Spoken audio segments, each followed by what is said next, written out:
Maybe, Georgia, do you listen to a podcast called Call Her Daddy? Nope. You ever hear that?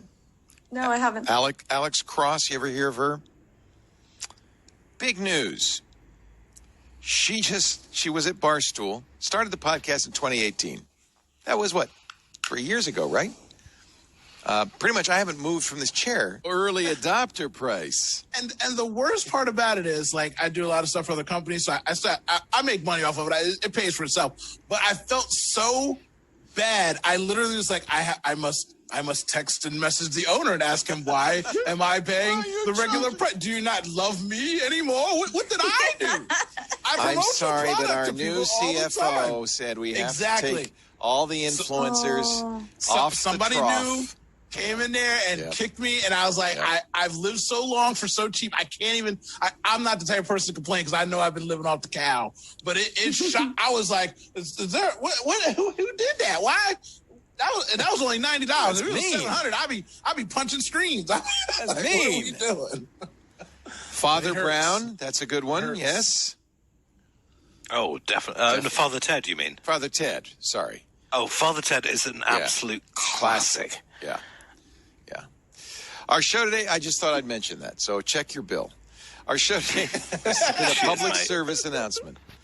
I have to check mine, too, because I've just checked, and they haven't actually taken the money out, but damn it, that would have been a good story if they had. Wow. Oh, my God. Our show today brought to you by Worldwide Technology and HPE, Hewlett-Packard Enterprise. WWT is at the forefront of innovation, working with clients all over the world to transform their businesses. At the heart of WWT lies the ATC, the Advanced Technology Center. Lisa and I visited that last March. It was the last thing we did before COVID, and it is amazing. It's there in St. Louis. So WWT is a partner to businesses who want to use technology to improve their business. And man, what a great partner. They use this Advanced Technology Center. It's a research and testing lab has technologies from all the big OEMs, all the disruptors, more than $500 million in equipment. And their engineers use this to spin up proofs of concept, to test things, to learn about things, to see how these solutions work before they bring them to you. And they are amazing. But here's the best thing. You can use it too. That is amazing. The Advanced Technology Center offers hundreds of hours of on-demand and schedulable labs, like, for instance, HPE's Primera Storage Lab, labs representing the newest advances in multi-cloud architect, everything you need to know, security, networking, primary and secondary storage, data analytics, AI, DevOps, and so much more. So their engineers use these labs, but so can you. You can try things. You can learn about things. It'll help you choose the best solution. It'll help you work with WWT. So, and you know what I love about WWT is they work with you from beginning to end. They start with strategy. They understand business. So they start with your goals, your business strategies. They help you find the right technology. They help you integrate it, get it into your system, and then they stay there to help you to support and training throughout the entire process. With ATC, you can start that process by testing out products and solutions before you go to market. You can, and it's not just the hands-on labs, by the way. There's technical articles, there's expert insights, there's demonstration videos, there's white papers, all the tools you need to stay up to date with the latest technology. And it's great because they virtualize it. They did this last year, and it's amazing. Members of the ATC platform can access these resources anywhere in the world, any time of the day or night. And while you're there, by the way, you should also check out events and communities. We did an event there when we were out there. It was so much fun.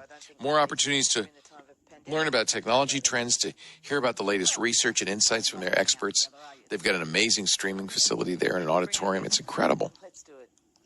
Whatever your business needs, WWT can deliver scalable, tried, and tested tailored solutions for you. WWT, bringing strategy and execution together to make this brave new world happen. Learn more about WWT, the ATC.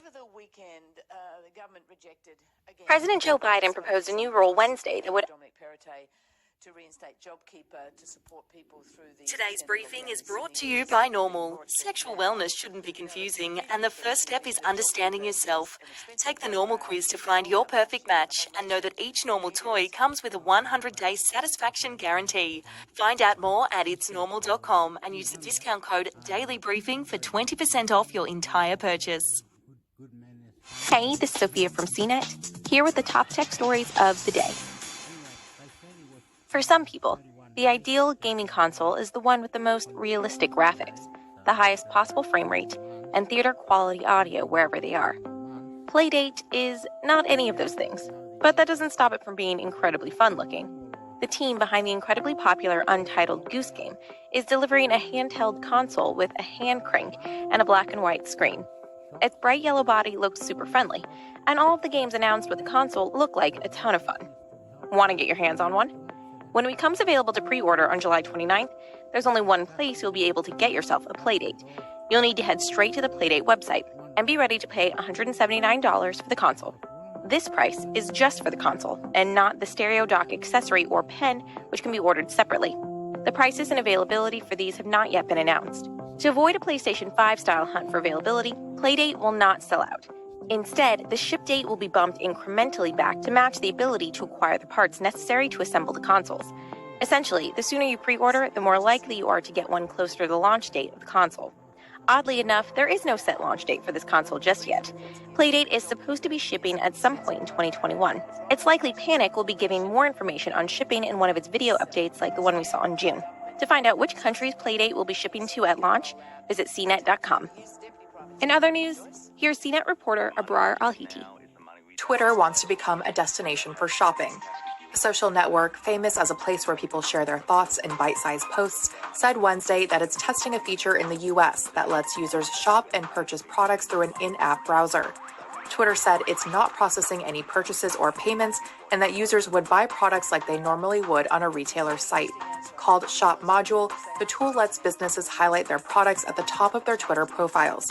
US Twitter users on Apple devices will be able to see the products for sale.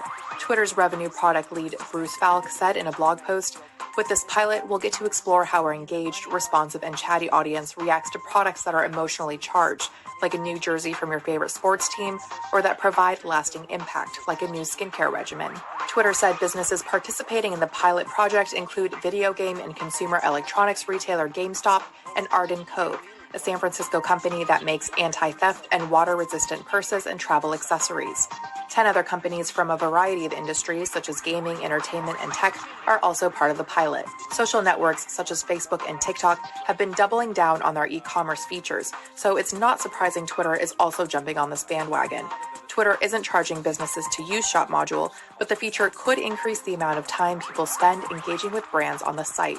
Twitter said it's also creating a new merchant advisory board to learn more about what brands need from the site. Finally, President Joe Biden proposed a new rule Wednesday that would up the requirements for U.S.-made parts in goods sold to the government. The required percentage would jump from 55% to 60% immediately and gradually rise to 75%.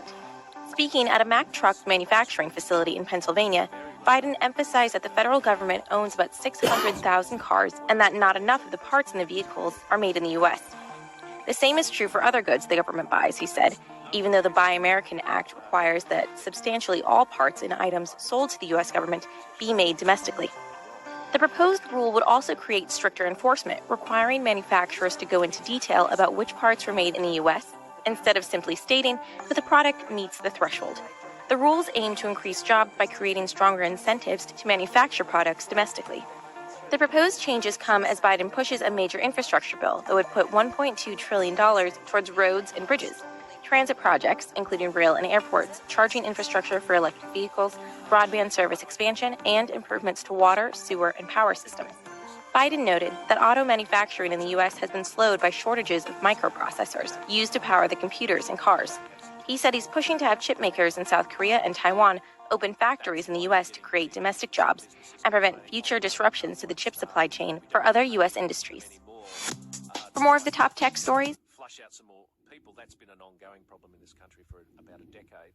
But the closure of the... Hi, I'm Camila Rakimova, the head of Alexa Startups at Amazon, and we are sponsoring this episode. There's a number of other white papers that basically careful. You can't beat Google. Google is like a mountain. Like you cannot beat it. You can climb it sometimes. You can like make your way around it, but you don't fight a mountain. Like you literally just can't fight a mountain. It's not something that you fight. You move around it. You climb it, you know? So Facebook's like trying to do that. So to continue your metaphor, I realize we don't have necessarily a bus stop where you have all four companies, Facebook, Amazon, Microsoft, and Google lining up. But if you were to insert Amazon and Microsoft into this metaphor, how would you envision Microsoft and Amazon employees lining up for that bus based on what you know about their cultures from developing software? Well, it's most important to know that Stripe is operating the roads. So it doesn't matter who's getting on the bus stop. Like Stripe is operating the roads. I'm totally serious. So like in terms of payments are actually what really matters? To some extent, yes. But really like culture is what matters. Like who has the best culture? Who is the Borg with the best culture? And that's Stripe. Really? Why do you say that? They have a truly optimistic, truly idealistic bent. They have a truly idealistic style approach to planned economy. So, we saw it with, we saw the planned economy approach of communism. It was a little bit of like a cynical approach to the planned economy. Stripe is more of like an optimistic approach to the planned economy. It's a little bit more compelling. A lot of people like it. It's good for a culture. I just think it's like more idealistic than the other corporations, and people are really looking for meaning in their work. To the extent that you're trying to recruit the smartest people, you really want to vend to them the smartest vision, or the most optimistic vision, or the most enlightening vision. Whatever gets people out of the bed in these times of apathy. So to talk a little bit about Microsoft, one of the anecdotes that you relay in the book is from an engineer who went from Microsoft to Facebook, and at Microsoft, this engineer had been very much wrapped up in these long development cycles that Microsoft was known for, particularly back in the day for Windows, 3 years, and then the new product would come out. And he went to Facebook and he worked on the Facebook login product, and it was, I think, like 60 engineers, a very small number, and they were able to essentially come up with, he said it was either creative or very hacky, depending on how you looked at it, but they came up with a solution, a very small team. Is your impression that Microsoft is still that way? Definitely not. I think all of the major tech companies are actually pretty healthy, culturally, strategically, economically. Name your what is that? An adverb or whatever. I think, but here's what I think is about to happen to all these companies is COVID happened. It showed how much better remote work can be. It showed that really remote work is so good that it totally changes the whole idea of what we're doing here. Like, really, what am I trying to do? Like, do I really need a really nice apartment downtown? Do I really need like a nice speedboat or something? It seems like I'd rather just, work from home and like spend my evenings with my family. Like that just seems better than literally anything I can buy. So a lot of people realized that during the pandemic, and then they're starting to realize by extension, like, hey, I don't actually need a lot of money for much stuff. So they're starting to wonder, like, what do they actually do with their time? Like, do they need to go work for this big bureaucratic organization with a giant monolithic legacy application? Like, probably not, probably you don't want to do that. So, that's the thing is, like, our economy is sort of built on this rotting software that nobody wants to work on. And like, that's the whole reason I left Amazon, because I was like, I didn't want to work on all that, like, crufty cruft. And that's what most software is these days. So a lot of people are just going to leave, and they're going to opt out of this kind of like crappy software experience. And so there's just going to be ruins, like software ruins. Like we're just going to start to have like buggy, bad software. Or we're going to start to see these companies have to pay people a lot more to keep them. Oh, that's fascinating. It's good because I was actually going to ask you about COVID and how that's changed software engineering. So let's do that when we come back. You're listening to GeekWire, and we'll be right back.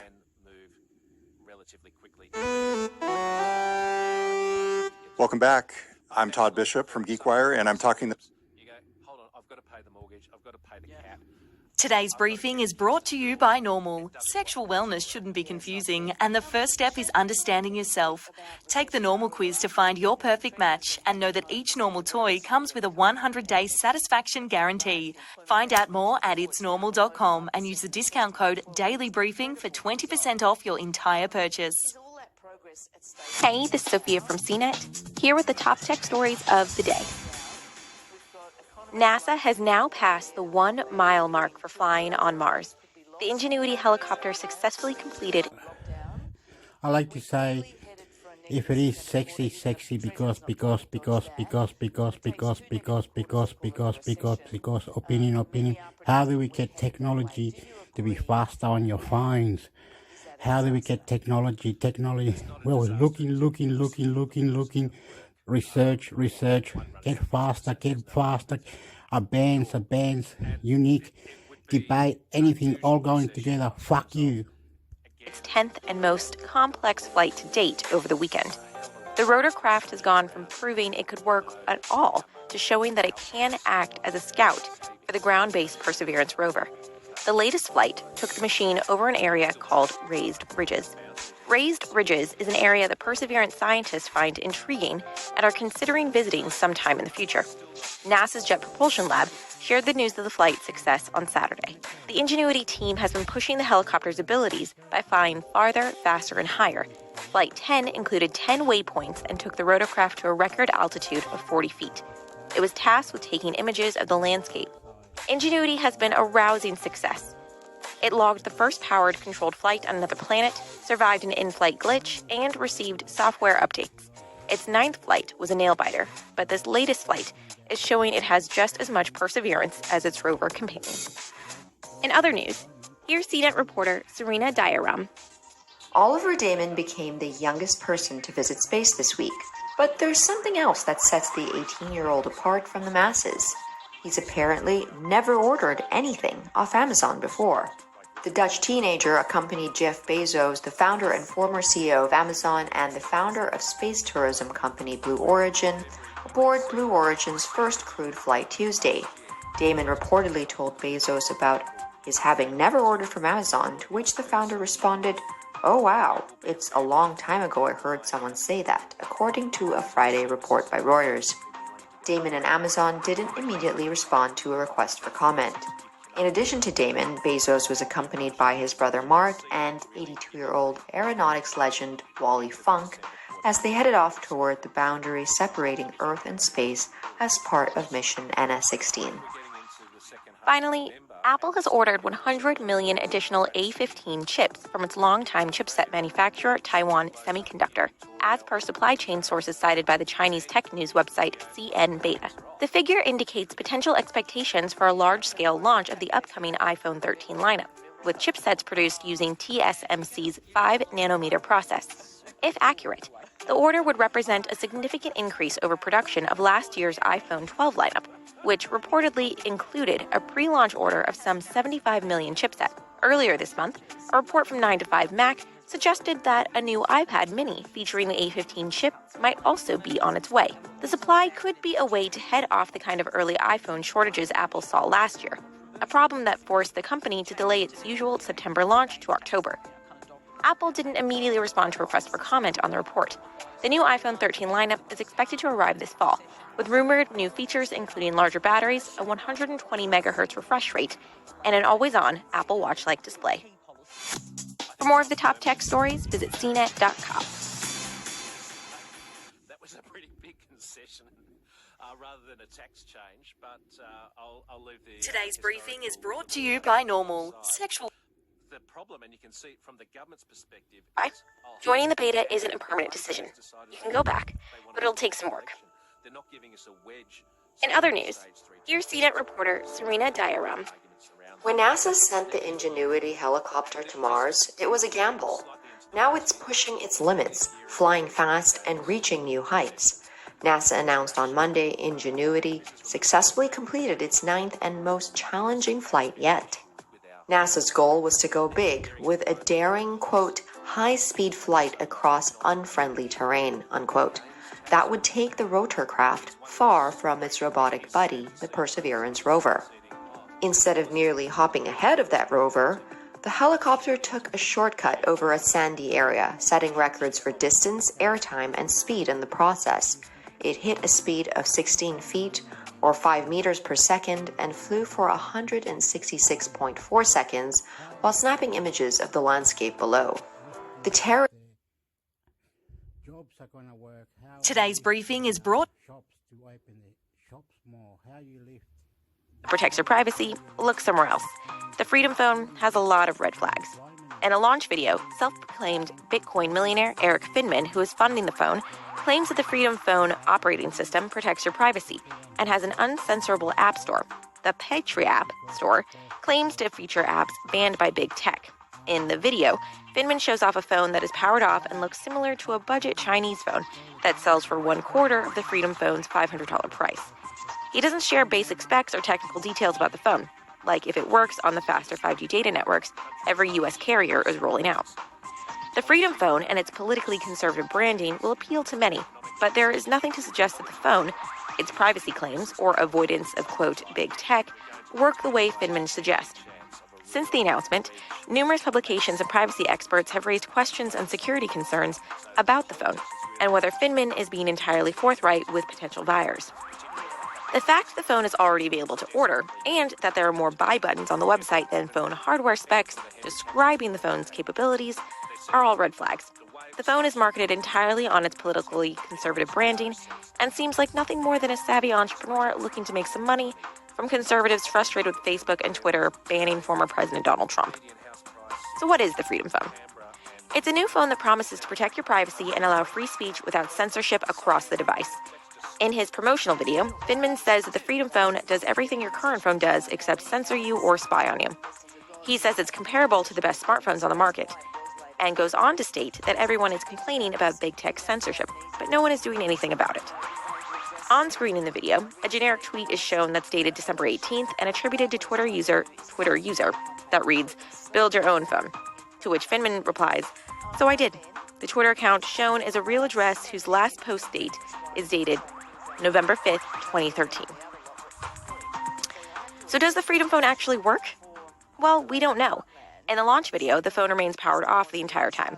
That could indicate that the software isn't ready for viewing. Anytime a handset vendor makes claims about a phone's features, it falls to the company to demonstrate and explain how those features work.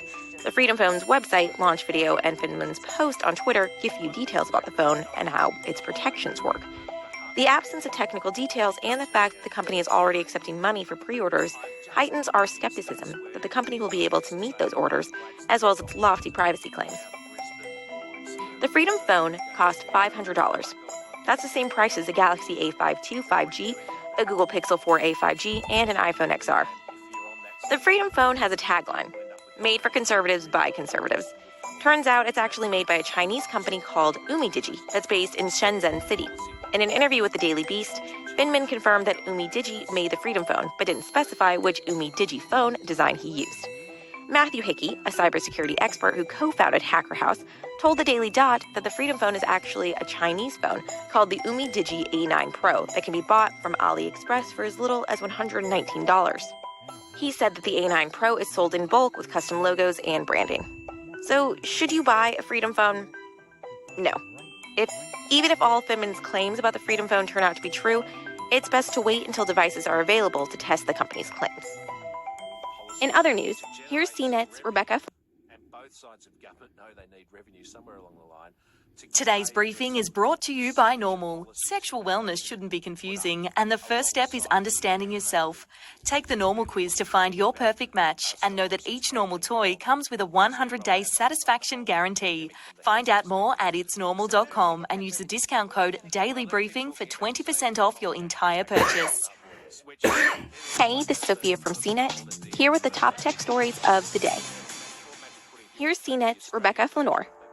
Nearly 6 years on from the release of Windows 10, Microsoft has finally unveiled the Windows 11 operating system, featuring a cleaner, more Mac-like design and some new features.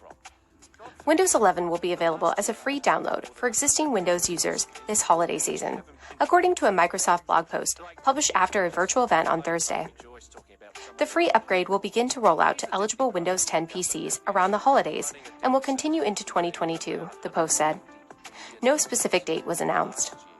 If you haven't updated to Windows 10 yet, you can still take advantage of a trick for downloading Windows 10 free that still works. Now would be a good time to make the switch to prepare your machine for the Windows 11 upgrade. In other news, continuous coverage from SpaceX's Starlink satellite internet service is expected to go global by around September, SpaceX President Gwynne Shotwell said Tuesday, though the outfit will still need to seek regulatory approvals. Speaking at the virtual Macquarie Technology Summit, Shotwell said Starlink already has almost 100,000 users, with 500,000 people waiting to use the service. That number exceeds Shotwell's April estimate that the company could put around Shotwell also said that Starlink has successfully deployed 1,800 or so satellites, and once all those satellites reach their operational orbit, Starlink will have continuous global coverage. That number exceeds Shotwell's April estimate that the company could put around 1,600 satellites in low Earth orbit this year, with continuous global coverage possible after about 28 launches. In the same month, the U.S. Federal Communications Commission approved SpaceX's plans to expand its high-speed broadband access to more people by placing some of its Starlink satellites at a lower orbit than previously planned. The approval followed a December award of $885 million in grant funding from the FCC to help Starlink provide greater broadband access across 35 states. Finally, back in April, Facebook founder Mark Zuckerberg was photographed on vacation in Hawaii looking like the Joker, or a mime, with his face absolutely slathered in white sunscreen. In an Instagram live discussion at the time, the billionaire said he was trying to hide from the paparazzi, ruefully noting it didn't work. But rather than pretend that creepy photo doesn't exist, Zuckerberg is putting it out there again for all to see. He's had the image copied as a design on his surfboard and shared it on Instagram on Wednesday. Thanks Adam the creator for Today's briefing is brought to you. Beta test is to gather feedback, and Apple evidently listened to complaints that arrived in the 5 weeks since Apple revealed a very different Safari tab approach at its WWDC developer conference in June. The new approach tucked the address bar into the Active Websites tab and squeezed other buttons for navigation, website privacy, and extensions toward the left. Apple software chief Craig Federighi touted it as a cleaner, new approach. Apple also stepped back from a menu that packaged options like sharing and reloading the website into a single menu. For those who liked the overhauled Safari tabs, Apple will offer it as an option. Tabs have become essential to browsers, particularly as so much of what we do on personal computers takes place within a web browser. It can be tough to manage tabs, though, which typically are presented as a single long list of items across the top of a browser. Because scared the government, because technology, because, love you YouTube, love you. Oh my God. Window. Apple's Monterey version of Safari introduces and family money, buying new gadget, sexy. Buy a new gadget, sexy. Beautiful. I love you, Joe Biden. Tab groups as one way to bring some order to the mess. Because listen and reply. Chrome introduced tab groups in 2019, and Microsoft Edge offers an option to stack tabs vertically along the left side of the browser. On iPhones, Apple made another Safari change in a new beta of iOS 15, released Wednesday. When you do a search, the search bar now appears right above the keyboard instead of at the top of the phone screen. The keyboard can be dismissed by swiping down on it to show more of the web page. In other news, on Wednesday, Facebook said Lina Khan, the new chairperson of the U.S. Federal Trade Commission, should recuse herself from participating in decisions about the FTC's antitrust case against the company. The move comes 2 weeks after Amazon filed a similar motion, with both companies alleging that Khan is too biased against them. In a petition filed to the FTC, Facebook said Khan has already made up her mind that Facebook violated antitrust law, a claim that the social network has pushed back against. Her participation in the case would deny the social network due process, Facebook said. The company pointed out that when Khan worked at the Open Markets Institute, an anti-monopoly think tank, She wrote articles alleging Facebook violated antitrust lawsuits. She also published academic articles critical of Facebook, led the House Judiciary Committee's investigation of competition in the digital marketplace, and made comments about the social network in media appearances and on Twitter. The FTC declined to comment. In June, a federal judge dismissed a complaint filed by the FTC that accused Facebook of engaging in illegal anti-competitive practices, such as snapping up its rivals rather than competing with them. The judge said the FTC didn't provide enough evidence that Facebook held monopoly power in social networking, but gave the agency until the end of July to file an amended complaint. Facebook owns social media app Instagram and messaging app WhatsApp, and critics say those companies should be broken away from Facebook. Last month, President Joe Biden selected Khan as FTC chairperson, as a bipartisan group of lawmakers introduced 5 antitrust bills targeting tech giants like Amazon and Facebook. Finally, Facebook is creating new programs that'll dole out more than $1 billion to creators who make content for the social network and for its photo-focused service, Instagram. Facebook CEO Mark Zuckerberg said in a post Wednesday. Zuckerberg said, "We want to build the best platforms for millions of creators to make a living, so we're creating new programs to invest over $1 billion to reward creators for content they create on Facebook and Instagram through 2022. Investing in creators isn't new for us, but we're excited to expand this work over time." Facebook followed up with more information in a blog post, saying it'll pay bonuses to creators for hitting certain milestones when they use the company's creative and monetization tools. Facebook will also provide seed funding to help creators produce content. Facebook isn't the only company courting creators. Last year, TikTok launched a creator fund that says it will grow to over $1 billion in the U.S., and earlier this year, YouTube unveiled a $100 million fund to pay people who make clips for shorts. Twitter has also launched new tools that aim to help creators earn money, like superfollows and tipping. Facebook said its bonus programs will be evolving and will expand over time. For creators, a dedicated place for bonuses will launch in the Instagram app this summer and in the Facebook app in the fall. For more of the top tech stories, visit cnet.com. Okay, I'm going to stop it now. Just going to say one more thing. I've got to go over here. What did I do? Oh, no, the light. The light. Oh, I did the light. Oh, anyway, I just like to say, if you put your mind together, put your mind together, down the description or somewhere, I leave the comments, where I leave the comments or whatever, look in the opinion, because anything all going together, I'm a bit crazy. Love you. Down the description, anything going together, because all going together, listen and reply, because, I love you. Technology, I love you, and more, please, love you. And opinions and replies, subscribe, YouTube. I love you. Opinions, because sexy, more. Subscribe. Love you. Maybe, Georgia, do you listen to a podcast called